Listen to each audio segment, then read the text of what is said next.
Веќе 5 години поред поради големата инертност на државата и бирократските процедури на функционирање на системот, музеот на Илинденското востание во Крушево е затворен.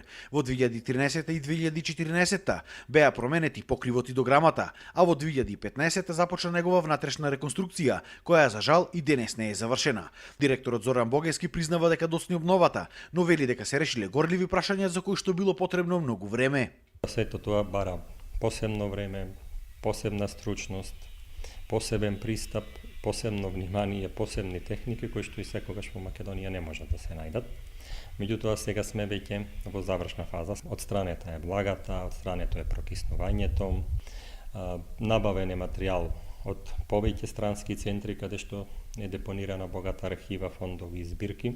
Се очекува музеот на востанието да биде готов оваа година, но за жал ниту тоа не е сигурно. Во крајно лоша состојба се наоѓа и споменикот Музеј Македониум, каде почиваат останките на Никола Карев. Иако и тој се реновираше од 2016 до 2018, исто како ништо да не се направило. Дел од витражите останаа повторно искршени, постојано внатре тече вода кога врни.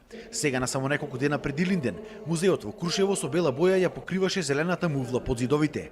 И надворешно Македониумот како воопшто да не е реконструиран, искршени бетонски столчиња, паднати плочки и спукани зидови се негов декор.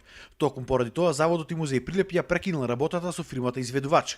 Веќе една година во тек се истражувачки работи, а со нова реконструкција ќе се започнело дури в година.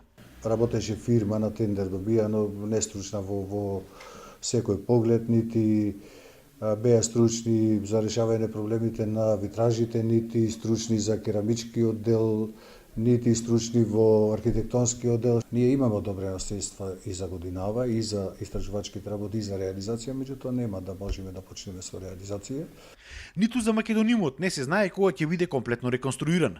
Овие два примери се вистински доказ за недоволната грижа на државата кон нашето наследство и недоволното почитување на нашата историја.